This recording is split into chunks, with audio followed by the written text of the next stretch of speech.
My I'm daughter Agent dropped her Davis. This is 5-year-old Agent son on my Cooper. porch and never We need to came ask back. you a few That was 11 questions. years ago. Since then, I've been the one raising Noah. The anxious boy who once hid under my kitchen table now reads people's faces better than any adult I've ever met. Everyone said he'd never manage real life. Too sensitive, too strange, too much. They were wrong. By 16, he'd built a system that could analyze micro-expressions and flag when someone's face didn't match their words. A behavioral AI company bought it for $3.2 million. Local news came out to film in my living room, and suddenly my grandson was the Denver teen whose lie-reading AI might change therapy forever. End quote. 2 weeks after the story aired, my doorbell rang. I wiped my hands on a dish towel and opened the door. Erin stood on my porch, hair colored a soft brown and blown out like she'd just left a salon. She wore a navy blazer over a pale blouse that didn't match the girl who used to sleep in my basement with a band t-shirt and raccoon eyeliner. Beside her stood a man in a charcoal suit holding a leather briefcase, the kind you only see on lawyers and people pretending to be lawyers. Erin's lips trembled around a smile that looked practiced. It hit me in the chest anyway. "Hi, Mom," she said. I couldn't speak. My fingers tightened around the doorknob. "Miss Miller?" the man asked. "My name is Daniel Turner. I represent your daughter." My throat went dry. "Represent her for what?" "We'd like to talk to you about Noah's custody and financial guardianship." Noah appeared behind me in the hallway. 16 now, but he still moved quietly, like he was afraid of taking up space. He didn't look at Erin's eyes. He watched the line of her jaw, the muscles at the corners of her mouth, the way her fingers pressed into the strap of her purse. He didn't say a word. "Can we come in?" Erin asked. "Please, this is really important." I should have said no. I should have closed the door. Instead, my hand loosened. My body stepped back on its own, making room for the past to walk right into my kitchen with a lawyer and a stack of papers. "My name is Diane," I told the camera later. "I'm 66 years old. I live in Denver, Colorado, and this is my story." "Before I keep going," I said, because that was the agreement with the producer, "if you're watching this on the Never Too Old channel, leave a comment telling us where you're from. We're building a space for people who know life doesn't end at retirement. And hit subscribe so you don't miss the next stories." I took a breath, settled my hands in my lap. Okay. Back to Noah. Is wide. Erin showed up the first time on a Friday in late October, 11 years earlier, when the aspen leaves in my neighborhood were the color of tarnished pennies, and the wind had that sharp edge that meant snow wasn't far off. I was in the kitchen rinsing coffee mugs when I heard her old Honda cough into my driveway. I wiped my hands, heart lifting. Erin didn't visit often, but when she did, she came barreling through the door like a storm, talking fast, leaving perfume and worries trailing behind her. The knock was soft, hesitant. I opened the door. Erin stood there with Noah, 5 years old, clinging to a faded green backpack and a stuffed dinosaur whose tail seam was coming loose. He stared at the porch railing, his small body rocking almost imperceptibly. Heel to toe, heel to toe. His fingers dug into the dinosaur's plush neck. "Just for the weekend, Mom," Erin said. She didn't meet my eyes. "I need to get my hours in at the new job. Double shifts. I can't find a sitter who'll handle his, I'll be back Sunday night, promise." "Erin, sweetheart, I really have to go." She bent down, kissed the top of Noah's head without quite looking at him. "You'll be okay, baby. Grandma's got you." Noah didn't move. His gaze stayed fixed on the chipped paint of the railing. "Call me when you—" I started. "I'll call you Sunday," she said, already turning away. I watched her cross the yard, ponytail swinging, shoulders hunched like she was walking into the wind even though it was still. She got in the car, reversed too fast, and disappeared down the street. The silence she left behind felt bigger than my whole house. "Noah," I said softly. "Honey? You want to come inside?" He kept rocking. His eyes never lifted from the railing. I picked up his backpack. It felt too light.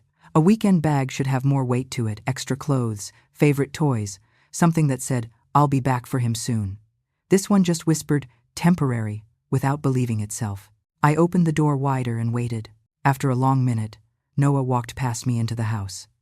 He didn't look at my face, just moved carefully through the entryway like he was stepping into a room full of tripwires. When the refrigerator kicked on with a low hum, he flinched. When the furnace clicked, he pressed his shoulders up toward his ears.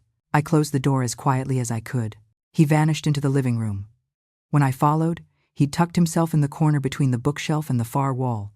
Knees up, dinosaur pressed to his chest, his eyes somewhere in the middle distance. "Are you hungry?" I asked. "Nothing." "Thirsty?" His rocking sped up. His fingers whitened around the dinosaur. I went back to the kitchen, filled a cartoon mug with water blue rim, little snowman on the side. The one I used when he and Erin came for Christmas, the few years they actually made it. I brought it to him and set it down on the carpet an arm's length away. Noah's eyes ticked toward the mug, then back to the wall. That first night was chaos. Erin had told me once that he liked chicken nuggets, so I made a sheet pan of nuggets and fries. He took one look, tucked his chin, and turned his head away like the sight of the food itself hurt. "Okay," I murmured. "No nuggets." I tried buttered pasta, a grilled cheese, apples with peanut butter. He pushed every plate farther across the table with the back of one hand, gaze fixed somewhere around my throat, never my eyes. "What do you want to eat, sweetheart?" I asked.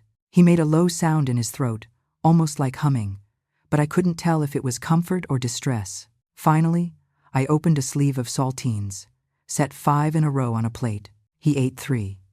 Slowly. Bedtime was worse. I showed him the guest room, the dinosaur-themed sheets I'd put on the bed, the nightlight shaped like a moon. I moved too quickly, reaching for his shoulder, and he jerked away like I'd shouted at him. "I'm sorry," I said immediately. "Hands up. It's okay. You're okay. We have Duaya." I tried to help him brush his teeth. The second the toothbrush got near his mouth, he screamed. Not a kid having a tantrum scream, a full body, shaking, high-pitched sound that made the tiny hairs on the back of my neck stand up. I froze. He froze. When I stepped back, hands away from his face, the screaming cut off, but he was trembling all over. "It's okay," I whispered. "You can skip it tonight. We'll figure this out, I promise." I tucked him in. He threw the blanket off. I pulled it back up. He screamed again. In the end, I left the blanket folded at the foot of the bed and backed out of the room. He didn't sleep. All night, I heard his low hum drifting down the hallway. Every time a car drove by or a branch scraped the window, the hum hitched, then resumed. I didn't sleep either. Saturday morning, I called Erin, straight to voicemail. "Erin, honey, call me back when you get this," I said. "I need to know what Noah eats and what his routines are. I'm trying, but I need a little help here." No call. I rang again Saturday afternoon, Saturday night, Sunday morning. By Sunday evening, my messages were jagged things, half questions, half prayers, no answer. 1 week blurred into 2. I took Noah to a pediatrician first, then a child psychologist. Both offices smelled like hand sanitizer and crayon wax. Noah curled into himself in the waiting rooms, watching people's hands, their shoulders, their jaws. The psychologist, a woman in her 40s with kind eyes and a stack of legal pads, spent 2 sessions just watching him play with a box of blocks in the corner. On the 3rd visit, she sat across from me while Noah arranged the blocks into a narrow wall along the baseboard. "Mrs. Miller," she said gently, "Noah's showing signs of severe anxiety, sensory processing differences, and what we call hypervigilance to nonverbal cues. His brain is watching everyone all the time. It's how he's trying to stay safe. But it's exhausting him." "Is he autistic?" I asked, the word catching. She hesitated. "He fits some criteria, yes, but whether we use that label or not, what matters is this. He needs stability, predictable routines, and caregivers who adjust to him instead of forcing him to adjust to them. Caregivers, plural." I clung to that. "His mother is supposed to be handling this," I said. The psychologist's expression softened in the way I'd come to hate, the look professionals give when they know something you don't want to hear. "Right now," she said, "you're the one in the room. You're his primary caregiver." I drove home gripping the steering wheel so hard my fingers cramped. On Christmas Eve, 2 months after Erin had dropped him off for the weekend, my phone finally rang with her number. I was in the kitchen rolling out sugar cookie dough.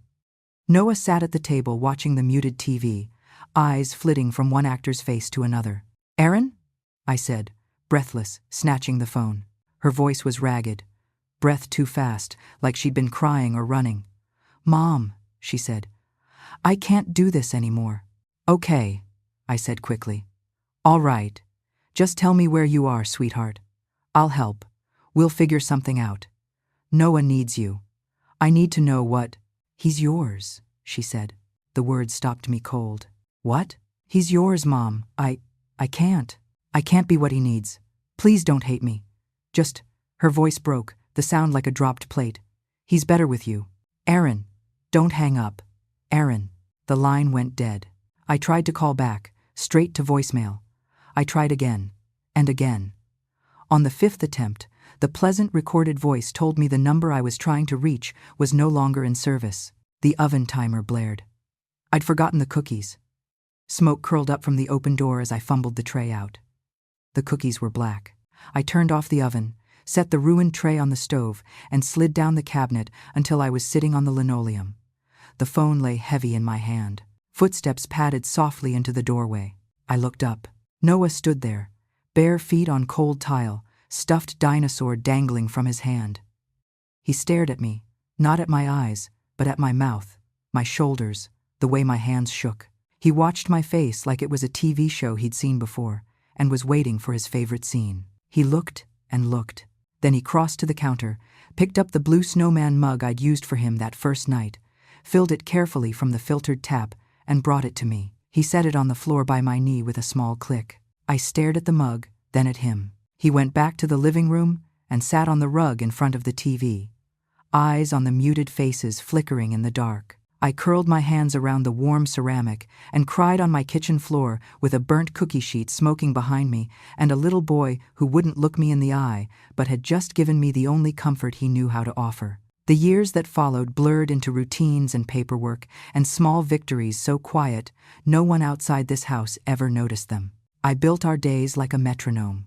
Same oatmeal every morning at 7, bowl filled just below the rim because the one time I overfilled it, it sloshed, and he wouldn't touch it. Half a banana sliced precisely, pieces not touching the oatmeal. Multivitamin next to his spoon, never on the napkin. Same walk at 9. We took the route around the block that avoided the yard with the barking dog and the house where the old truck backfired. Noah counted cracks in the sidewalk with the toe of his sneaker. If a new construction crew blocked the sidewalk, we turned all the way around and started again tomorrow. No surprises. He hated loud voices and overlapping conversations. So at home, I watched crime shows with the sound off, subtitles on. Noah would sit cross-legged on the carpet and watch the people's faces instead of the plot.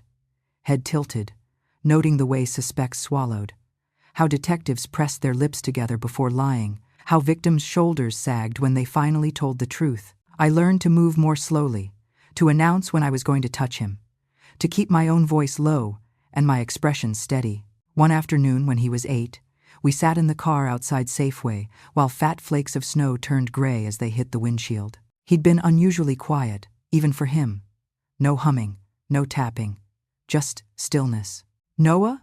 I asked. "You okay, honey?" He watched the snow slide sideways under the wipers. His mouth moved once before any sound came out. "Grandma," he said carefully, like each word was a piece of glass.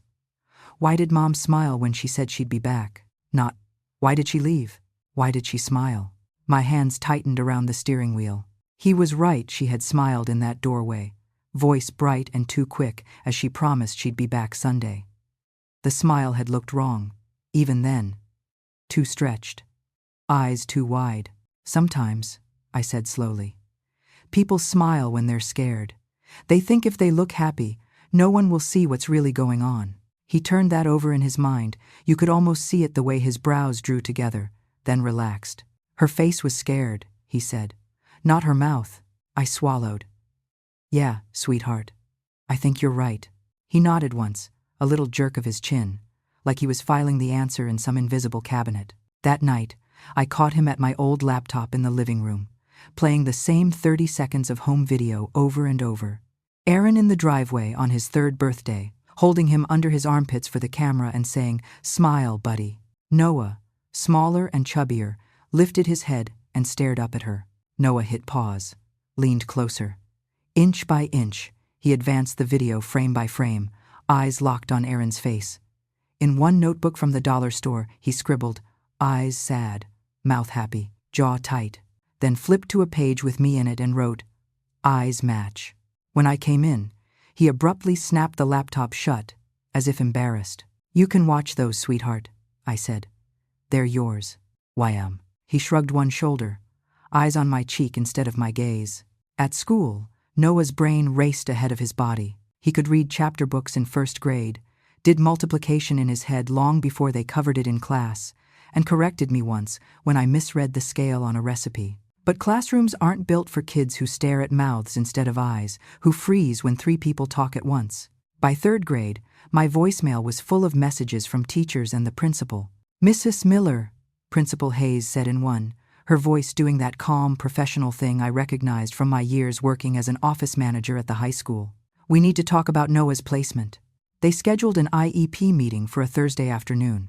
The conference room at the elementary school smelled like dry erase markers and stale coffee.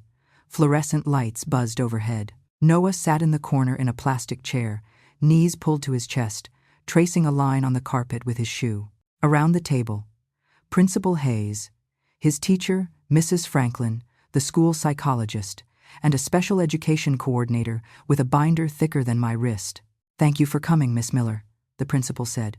We want what's best for Noah. So do I said. My heart thudded against my ribs. Mrs. Franklin gave me an apologetic smile. Noah is very bright, she said. He reads above grade level. His math scores are excellent. But he struggles with group activities. He doesn't make eye contact during discussions. He opts out of circle time. Does he do the work? I asked. Well, yes, but school is about more than academics, she said. We're preparing students for the social world. The special ed coordinator leaned forward.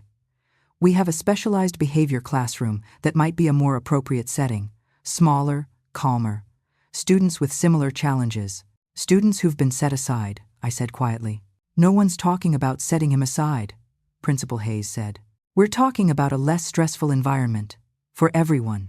I'd worked 3 decades in a public school office. I knew the code under those words. For everyone meant for the adults, and the kids who didn't like being around someone different. I'd like to review his evaluations, I said. I opened my own binder, tabbed with sticky notes, pages flagged and highlighted, and slid reports across the table.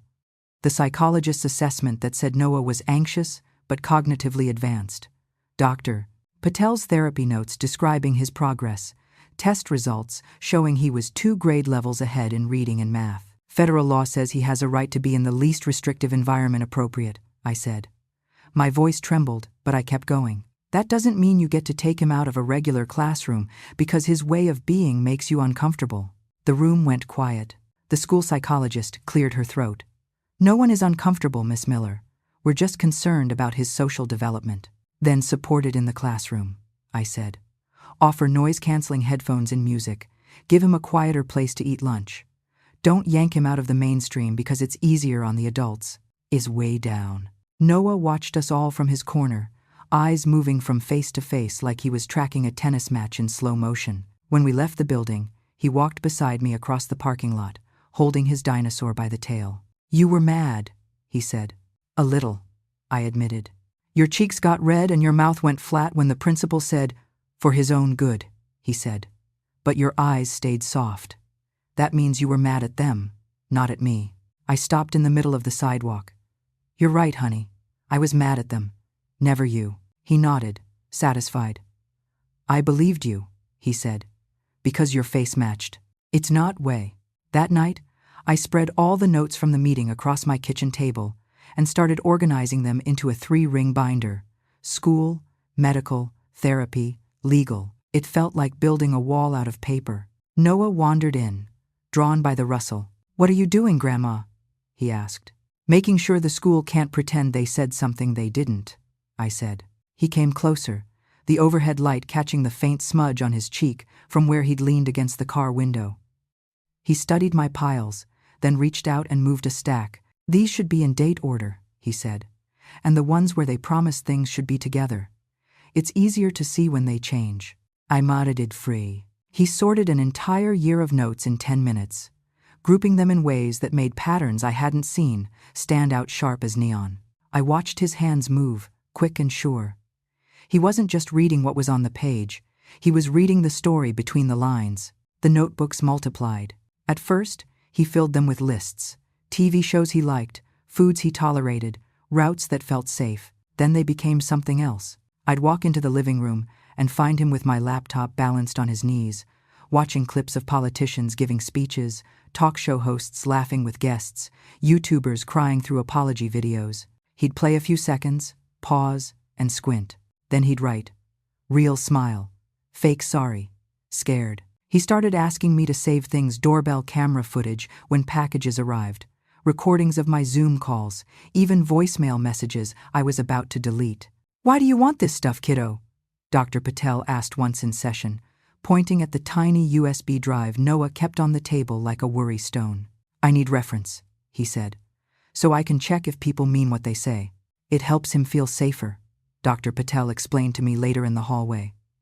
"As long as he's not obsessively replaying conversations to punish himself, I don't see harm. It's data to him." I nodded, clutching my tote bag. To me, they were memories. To him, they were evidence. He discovered coding when he was 12. I came home one afternoon to find him at my old desktop computer, the one I mostly used to print coupons. Lines of text and symbols filled the screen, brackets and parentheses, and words like if and else and import. "What are you working on, sweetheart?" I asked, setting my keys in the bowl by the door. He didn't pull his gaze away from the monitor. "Python," he said. "A programming language." "Is this homework?" "No. Tutorials." He tapped a key. "I want to teach the computer to see faces." A cold ripple moved through me. "What do you mean, see faces?" "Like I do," he said. "I mark the micro expressions, then I make the model learn them. If I give it enough examples, it should be able to predict when someone's face doesn't match what they're saying." "Oh," I said, "because there wasn't a handbook for this." "Well, that sounds complicated." "It is," he agreed calmly. "But it's also just pattern recognition." He spent that summer planted in front of the computer. While other kids rode bikes past our house, he sat at the dining room table, labeling screen captures. Brow raise in frame 132, lip twitch in frame 247, jaw clench at timecode 0 hours, 1 minutes and 12 seconds. He built something he called FaceLine. The first version was clunky if you fed it a short video. It would hiccup and stutter, then spit out a simple graph with spikes wherever it thought the person's micro-expressions didn't match the dominant emotion. He showed me a clip of a senator denying wrongdoing in some scandal. "Watch this part," Noah said, hitting play. He says, "I have always acted with integrity."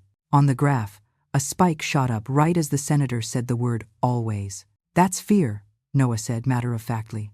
"His face leaks it for less than half a second." "Faces leak," I repeated, half to myself. "Most people don't notice," he said. "But I do. And the computer can too." Audience. Over time, he layered in more data. Posture shifts, hand movements, breathing changes. He trained the system on hundreds of hours of footage he'd already labeled in his notebooks. He gave it context. This expression means relief here, guilt there.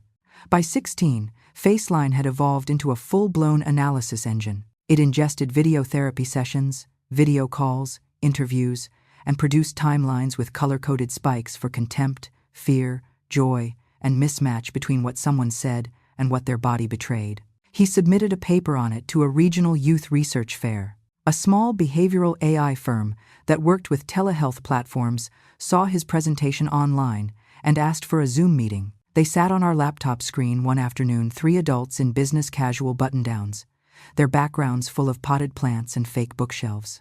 Noah sat next to me at the kitchen table, shirt buttoned all the way up, hair combed in the way he tolerated, hands folded. "Thank you for meeting with us, Noah," the woman in the middle said. "We're very impressed with your work." He watched her cheeks, not her eyes. "Thank you," he said. "Can you explain FaceLine in simple terms?" another asked. "It measures micro-expressions and body language against speech content and audio tone," Noah said. "If the patterns don't line up, it flags that moment as a possible mismatch." "So, it tells if someone is lying?" the man said. "No," Noah said. "It tells you when their face doesn't believe their words. Sometimes that's lying, Sometimes it's shame, or fear, or trauma. Humans have to interpret it. They loved that line. I could tell because they all smiled at the same time and leaned forward eagerly, eyes bright. A month later, their lawyer emailed us a contract. They wanted to buy FaceLine outright for $2 million, plus a non-compete clause that said Noah couldn't develop competing emotion analysis software for 5 years. You don't have to say yes, I told him at the kitchen table. The contract lay between us, crisp and heavy. He scanned it again, then nodded. I want to be done with this kind of software for a while, he said. It's tired in my head. I didn't fully understand what he meant, but I understood being tired. He signed. The local NBC affiliate sent a crew the same month. The reporter, a woman about Noah's mother's age with glossy hair and white sneakers, set up in our living room with a cameraman and a guy hunched over a case full of cords. Can we get some footage of Noah at the computer? She asked. Maybe you standing behind him, Diane? We squeezed into his small room. His worn desk, second-hand office chair, and carefully arranged monitors suddenly seemed like a movie set. So Noah, she said once the camera rolled, in your own words, what does FaceLine do? It analyzes micro-expressions and body language to give context clues about how someone is really feeling, he said, looking directly into the lens but focusing just above it. It doesn't read minds. It just listens to faces better than most people do. And why did you want to build something like that? She asked, leaning in. I held my breath. He blinked slowly. Because voices lie faster than faces, he said. I wanted to know when people meant what they said. Her eyebrows went up, like she'd just snagged a perfect soundbite. The segment aired on a Friday night. B-roll of the Denver skyline, then a shot of Noah at his desk, blue light on his face. The voiceover described him as an anxious teen whose extraordinary sensitivity helped him create groundbreaking mental health technology. They showed me stirring something at the stove, smiling awkwardly under the kitchen lights. When it ended, I muted the TV and looked at him. How do you feel, sweetheart? I asked. He shrugged. It's accurate enough, he said. But the next few days, I noticed something. He wasn't excited. He didn't search his name online or talk about what he'd do with the money. He didn't ask about college or cars. He watched the front window. He'd sit at the table with his hands around a glass of water he never drank, eyes drifting toward the driveway when a car slowed on the street, fingers tightening when the mail truck stopped out front. You okay? I asked one afternoon. Yeah, he said. His face, for once, didn't match. 2 weeks after the segment aired, the doorbell rang. I was in the kitchen rinsing lettuce. Noah was in his room. The sound hit my nerves wrong sharp, like a warning. I wiped my hands and opened the door. Erin. For a second, my brain refused to connect the woman on my porch with the girl in my memories. Her hair was a polished bob instead of a messy ponytail. Her eyes were outlined neatly instead of ringed with smudged eyeliner. The lines around her mouth were deeper. Hi, Mom, she said. The smile on her face shook. Not with real emotion, with effort. Behind her, a man in a suit shifted his briefcase. Miss Miller? He asked. Yes. I managed. I'm Daniel Turner, he said, offering a business card I didn't take. I represent Erin Miller. We'd like to discuss Noah's situation. His situation. Noah is fine, I said. You can tell your client she doesn't get to walk back in here like, Mom, please, Erin said. Can we talk inside? It's not what you think. Footsteps on the hardwood behind me. Noah came to stand just behind my shoulder, close enough that I could feel the warmth of his arm. He looked at Erin. His face was utterly blank. Not numb, not shy blank in that particular way he used when he was collecting data and didn't want to contaminate it with his own reactions.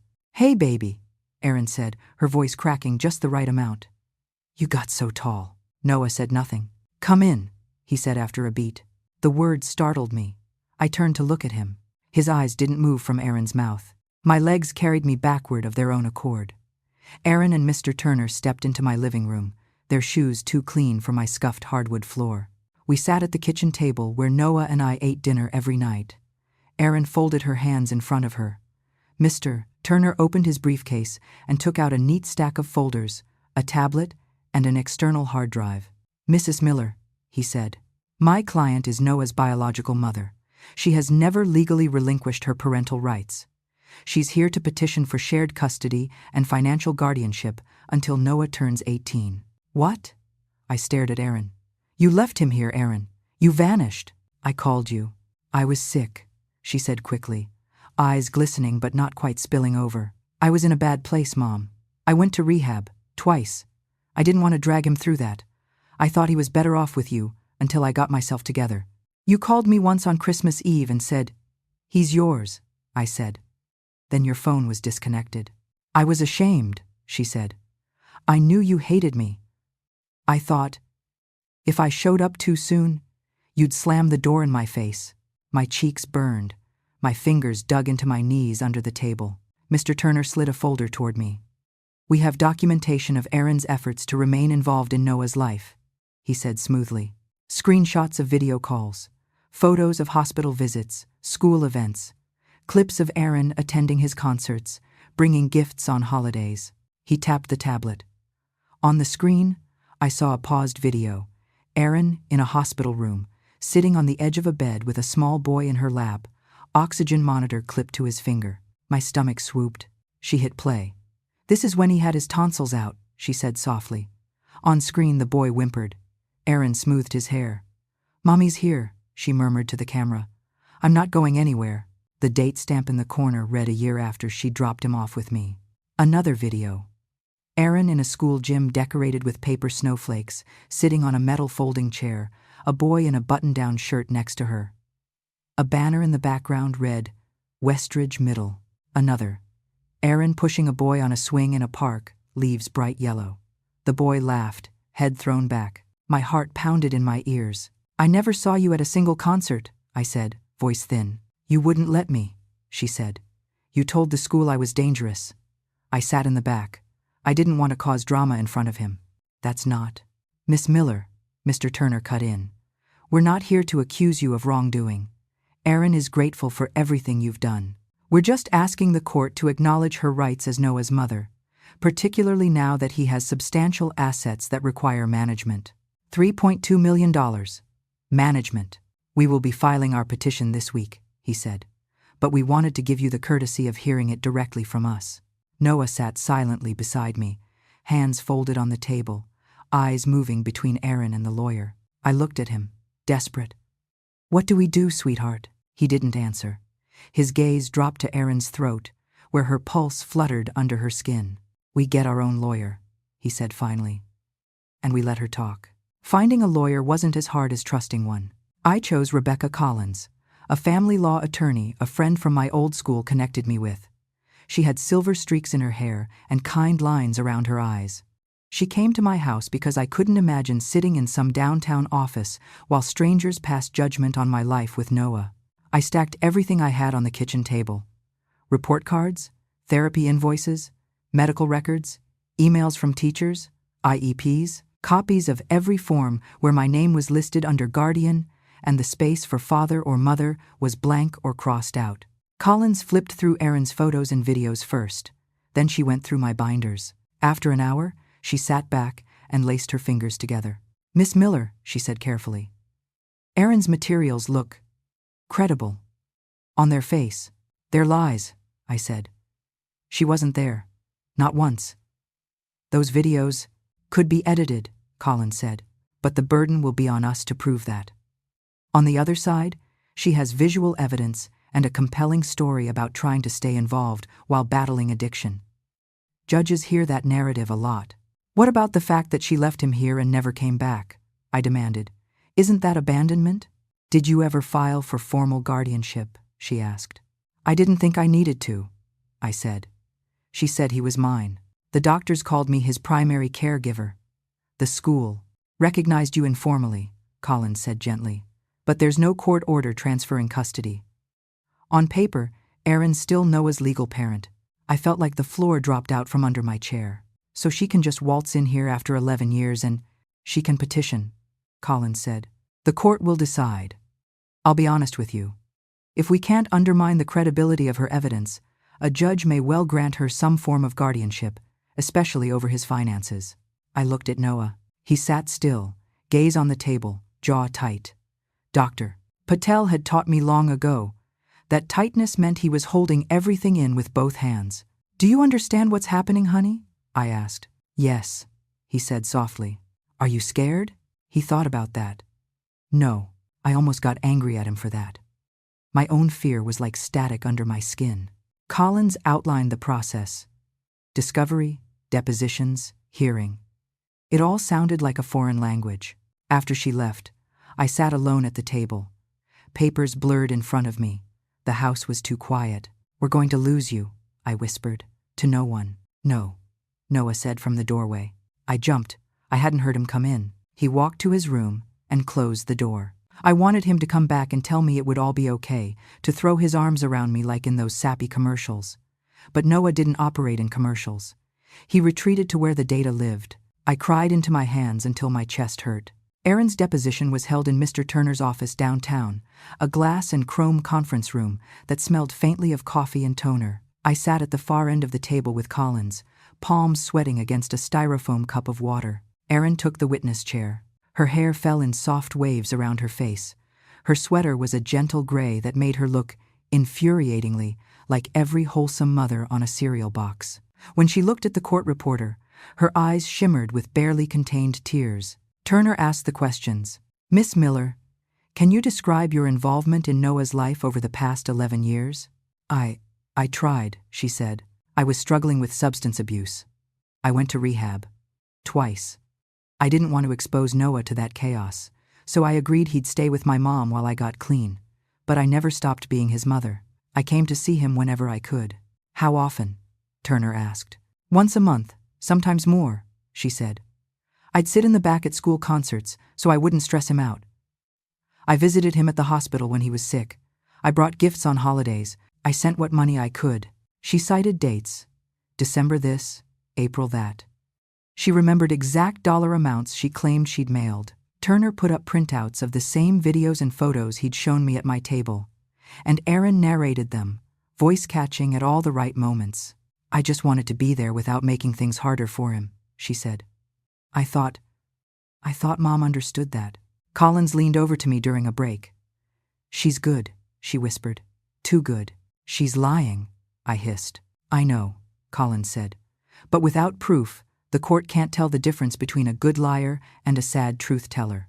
Noah's deposition was shorter. He sat straight in the chair, hands folded, eyes on the table just above Turner's tie clip. "Do you remember your mother visiting you regularly over the years?" Turner asked.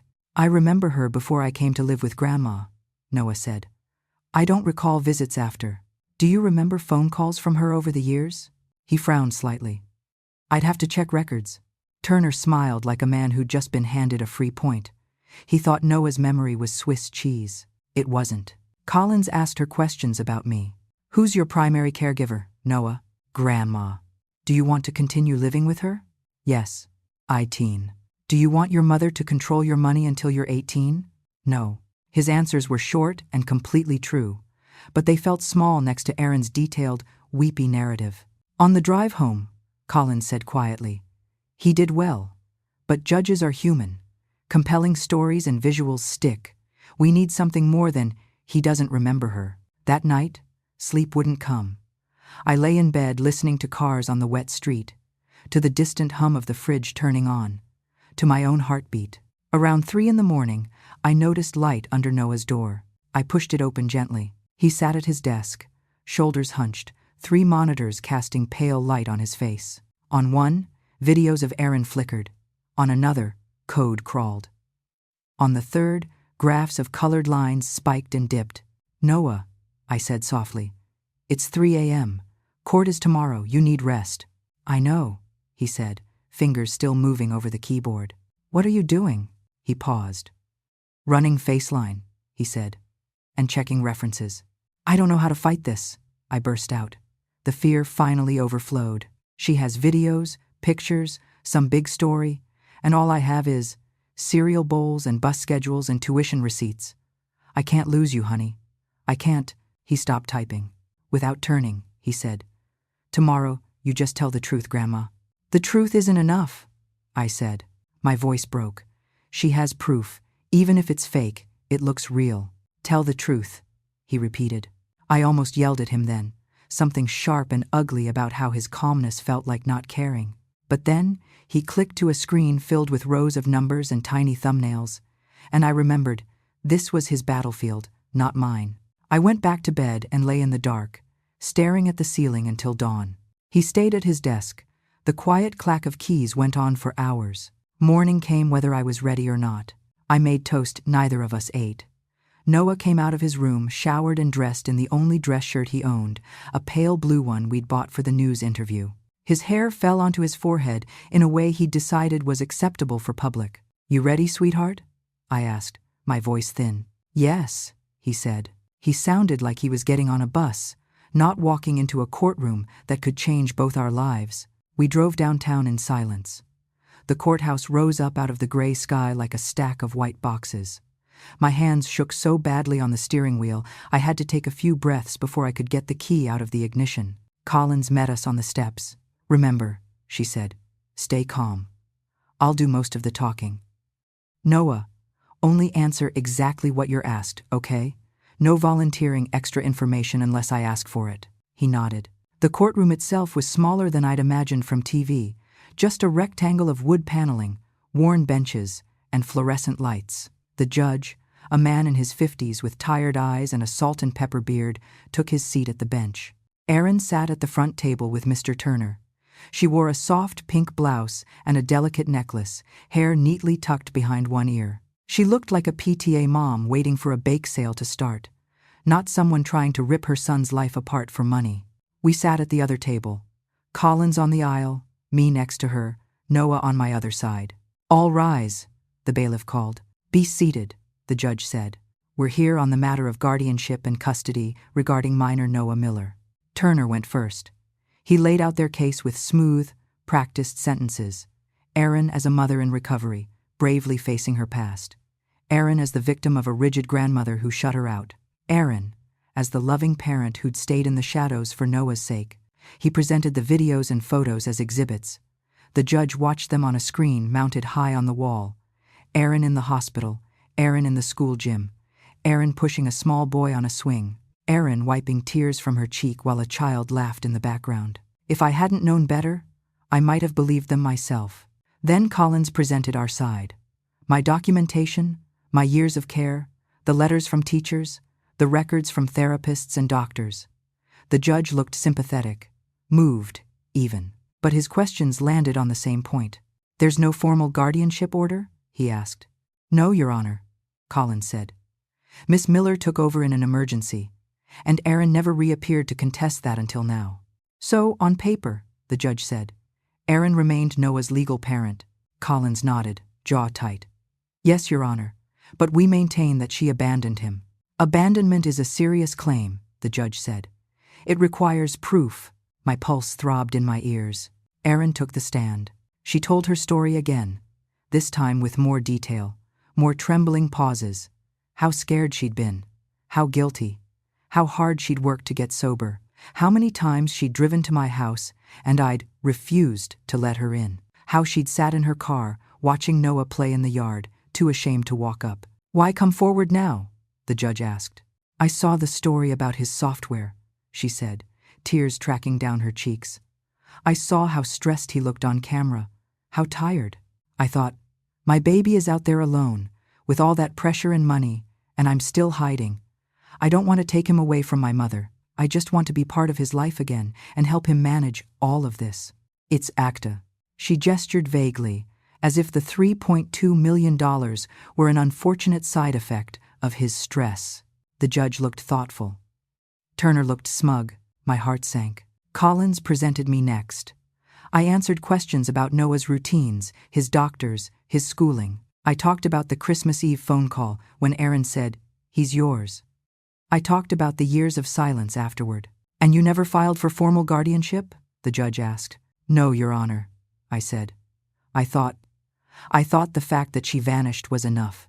He sighed, just barely. "I understand why you thought that, but the law prefers paper to memory." I looked at Noah. His face was calm, oddly calm, too calm. Panic rose in me. I leaned close and whispered, "She's lying. We have to stop her." He turned his head a fraction, eyes meeting mine for the first time all day. "Let her talk," he whispered back. "What?" "Let her say everything," he said. All the way through, I stared at him. The judge was saying something I didn't catch. My hearing went fuzzy. Then I heard, "Does Noah wish to address the court?" Noah stood. "Yes, Your Honor," he said. Collins startled. "We hadn't planned." "It's okay," Noah said softly. "I have evidence." The words settled over the room like a pebble dropped down a well. The judge frowned slightly. "Evidence of what, Mr. Miller?" "9. Of where my mother was," Noah said, "and where she wasn't, and of how these videos were made." The judge gestured. "Approach." Noah picked up his backpack from under the table. I hadn't even noticed he'd brought it. He walked to the front, movements steady. "May I connect my computer to your display, Your Honor?" he asked. The judge hesitated. "As long as counsel can see what you're showing." Noah glanced at Collins. She gave a tiny nod that said, "We're already losing. What's the harm?" He plugged his laptop into the cable, a clerk pointed out. The wall-mounted screen blinked, then filled with his desktop. "These are the files my mother submitted through her attorney," Noah said. His voice carried clearly in the courtroom. "And these are my records." He opened a video. Erin in the hospital with the boy in her lap. "This is supposed to be the day I had my tonsils out," Noah said. "But the hospital remodeled in 2014. The safety poster behind her," he zoomed in on a turquoise sign, "shows the updated logo. I had my tonsils out in 2012. Turner stood. "Your Honor, this is speculative." "Sit down, counselor," the judge said. "I want to see where this goes." Noah clicked. A graph appeared under the video, a jagged line with spikes and dips. "This is FaceLine," he said. "The software I built. It tracks micro-expressions and compares them to the spoken content." "And well." He played the clip where Erin looked at the camera and said, "I was here for every surgery, every scare." A red spike shot up on the graph. "See this?" Noah said. "That spike marks contempt. Here," he advanced frame by frame. Her lip pulls to one side, her nose wrinkles slightly. "That's not sadness or fear. It's disgust. And it doesn't match her words." The judge squinted. "I can't see." "Freeze it," Noah said. "Now look at her eyes, Your Honor. They're dry. The skin here," he pointed to the outer corner, "isn't creased like it is when someone actually cries." "If use commas," Ob said. He split the screen and pulled up another clip supposedly from a different year. Erin, at my 5th grade winter concert, sitting on a folding chair. He overlaid the two. "The tear wipe here," he said, tapping the trackpad, "is identical. Same timing, same finger angle, same blink right after. One of these is the original. The others are copies edited into new backgrounds. Even from the back row, I could see it. The way her hand moved in exactly the same arc, the same hitch in her shoulders." He went on.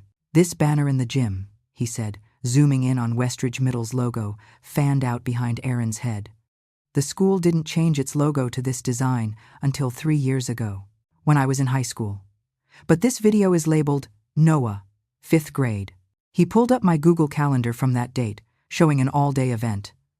"Noah homesick flu?" Then a note in Dr. Patel's file from the same day. "Session rescheduled due to illness." "He was not at a concert that night," Collins murmured, half to herself. Noah opened a split screen. On one side, Erin pushing the laughing boy on the swing. On the other, a still from the news piece about Noah's software. Over my shoulder, a corkboard hung on the wall with a handful of photos tacked up. One of Erin and Noah in a park years earlier, one of me and Noah on my back porch, one of Erin holding him as a toddler. "These originals," Noah said, highlighting them, "are where she got the raw material. The faces are the same. The clothes are color shifted, backgrounds blurred, timestamps altered. Whoever did the editing did a good job with the casual viewer in mind. But they forgot that faces are patterns, too." Turner tried again. "Your Honor, this is a dramatization by a teenage boy with a..." "Counselor," the judge snapped. "Your client submitted videos as evidence. This young man is presenting a direct analysis of that evidence." "I'm listening." Noah took a breath. "I've been recording my life for a long time," he said. "Doorbell camera logs, grandma's calendar entries, therapy invoices, school notices. I know where we were most days she claims she visited." He clicked. A spreadsheet appeared, columns labeled date, event, location, source. December 23rd, 2015, he read. Mom says she came over with Christmas presents. But that day, our home security footage shows only one car in the driveway, Grandma's. Grandma's bank statement shows a Target purchase, toys, at noon. We have video of her wrapping them alone, at 3 p.m. I didn't get gifts from anyone else that year. He clicked again. Phone records. Another click. Doorbell timestamps with no extra rings. Another click. Therapy notes that repeatedly read, Mother, not present. Grandmother, accompanied child. Each time, the dates matched the ones Erin had given in her testimony.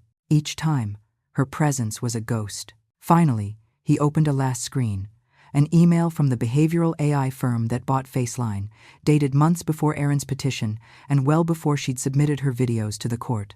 They independently tested this system before buying it, Noah said. They verified its accuracy. It doesn't tell you whether a person is good or bad. It just shows when their face and body don't believe their story. He turned to the judge. For the first time that day, his eyes met someone's directly. I'm not saying my mom never loved me, he said. I'm saying she wasn't there when she says she was, and her face knows that even when her mouth doesn't. Silence settled over the room. Erin's mascara had smudged under her eyes. Her hands gripped the edge of the table hard enough to blanch her knuckles. Miss Miller? The judge said slowly, turning to her. Do you have any response to this analysis? The program could be wrong, she said. Her voice sounded different now, stripped of its practiced softness. These tech things glitch all the time. Can you provide any independent proof of the visits and support you testified about? He asked. Receipts? Photos that predate your daughter's software being in the news? Witnesses? I didn't keep receipts, she said. I know what I did. I was there. Every month? He pressed. Yes, she said, but the word wobbled. Her jaw clenched. FaceLine would have liked that, I thought wildly. It would have flagged that. The judge sat back. I've heard enough, he said. He took off his glasses, cleaned them slowly, then looked out over the courtroom. On the question of custody and guardianship of the minor, Noah Miller, he said. This court finds that Erin Miller's testimony is not credible. The evidence indicates she fabricated and manipulated visual media in an attempt to mislead the court regarding her involvement in Noah's life. Turner's shoulders sagged. Erin made a sound like a caught sob. Sole legal and physical custody, as well as financial guardianship, will remain with Diane Miller, the judge continued. Furthermore, I am referring this matter to the district attorney's office for review of possible fraud and perjury charges related to the submitted evidence. His gavel came down with a sharp crack. It was over. Outside on the courthouse steps, the air tasted different. Sharper, colder, cleaner. I turned to Noah. You knew, I said. My voice shook. You've been preparing for this? All this time? He shrugged one shoulder. I didn't know it would happen like this, he said. I just knew people rewrite history. Faces don't. Cameras don't. If you keep enough records, it's harder for lies to win. You protected us, I said. He looked at my mouth, then my eyes. For once, his gaze stayed there. Yes, he said simply. Because of the non-compete clause in his contract, Noah couldn't turn FaceLine into a full-blown lie detection service, so he pointed his instincts in another direction. I'm going to test other people's models, he said one morning, a few months after court. We sat at my kitchen table, our old battlefield, now just a place for pancakes again. Companies build emotion recognition tools and think they're perfect. They're not. They miss things. People like me can see it. People like you? I asked. Too sensitive, he said. Too anxious. Too observant. The ones who notice when someone says they're fine, but their shoulders do that tiny flinch. He leased a small office above a nail salon in a strip mall 10 minutes from my house. Beige walls, buzzing lights, 6 mismatched desks he bought off Craigslist, a coffee machine that spat and hissed like it resented being used. His first hire was a young man named Stephen, 25, thin as a reed, and constantly tapping his fingers in patterns on the desk. I recognized his name from years ago. I had to dig through mental files, but there it was, Stephen Thompson, the kid everyone at the high school said would never function independently. You used to sit outside my office waiting for the resource bus, I said when I stopped by the office one afternoon and saw him. He jumped, then grinned shyly. Mrs. Miller, he said. You told the principal I deserved to be in regular math.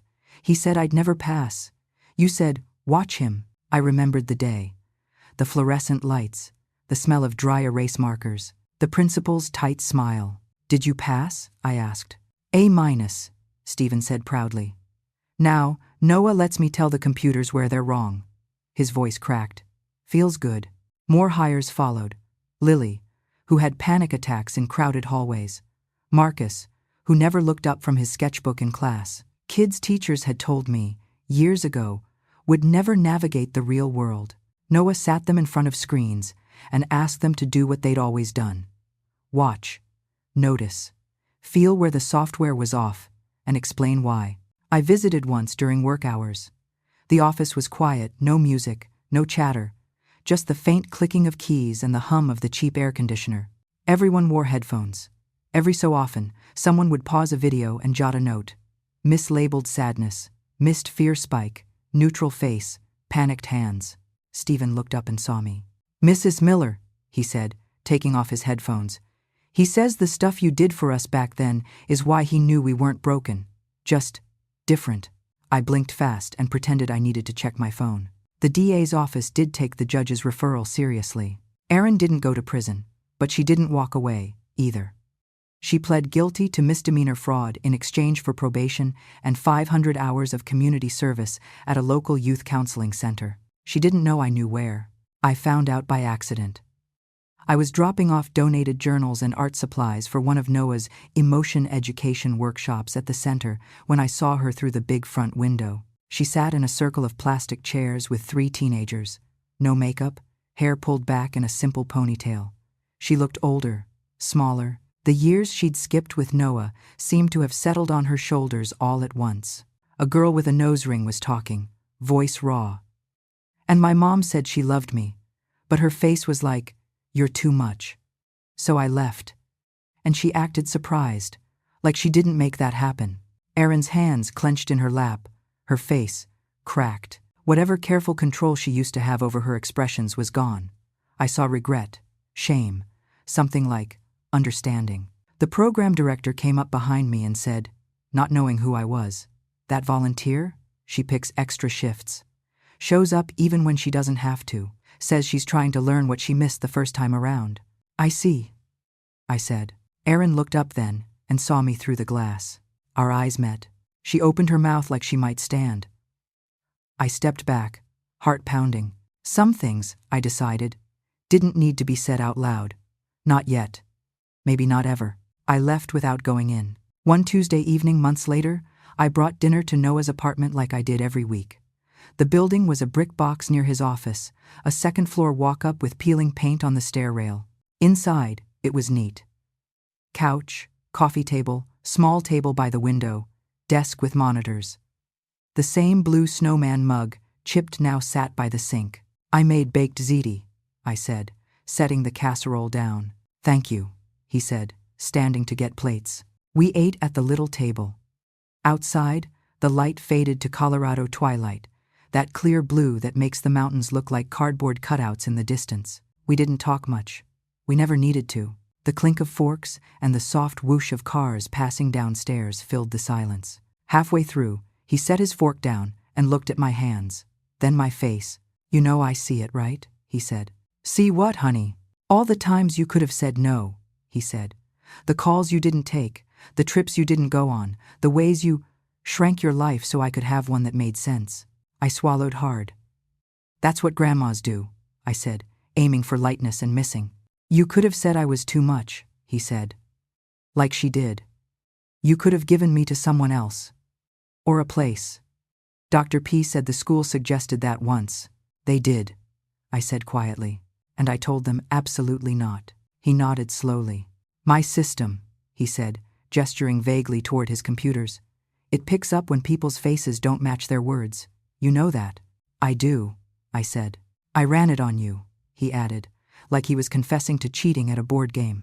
"When you said you weren't scared, when you told me we'd figure stuff out, you were scared. A lot. But your face always said you weren't scared of me. My throat closed. That matters, he said. To me. A lot. I reached across the table and set my hand down near his. Not touching, just close enough he could choose. He moved his fingers the last inch and rested them on top of mine. You were worth it, I said, my voice thick. Every phone call, every meeting, every night on the kitchen floor, every single one. He nodded. A tiny smile tugged at the corner of his mouth. More importantly, the muscles around his eyes softened, crinkling just a bit. FaceLine would have liked that too. When I left, I kissed the top of his head in the doorway. He didn't flinch. See you next Tuesday, sweetheart, I said. Tuesday, he echoed. Driving home along streets I'd driven 1,000 times, my phone buzzed at a red light. I pulled into a grocery store lot before checking it. It was a video message from Noah. I tapped play. He'd filmed himself in his kitchen, sitting at the same little table. No fancy lighting, no editing, just him. For once, he looked straight into the camera and didn't aim his gaze a millimeter above it. Hey, Grandma, he said. His mouth barely smiled, but his eyes did the small muscles at the edges tightening in a way I'd learned meant the real thing. Thank you, he said. 2 words. No graph needed. I sat in my car and let myself feel it all. The ache, the relief, the gratitude, the stubborn strand of anger at Erin that hadn't untangled yet. The love, steady as the click of a turning signal. So that's my story. If you were in my shoes, sitting on that kitchen floor with a burnt pan and a 5-year-old whose mother had just said, "He's yours," could you forgive your own child for leaving? For lying? For trying to rewrite history when it finally suited her? I don't know my answer yet, but I do know this. Faces leak the truth, eventually. And sometimes, if you're lucky, that truth is, I stayed, and I see you, and thank you, even when the words take 11 years to arrive.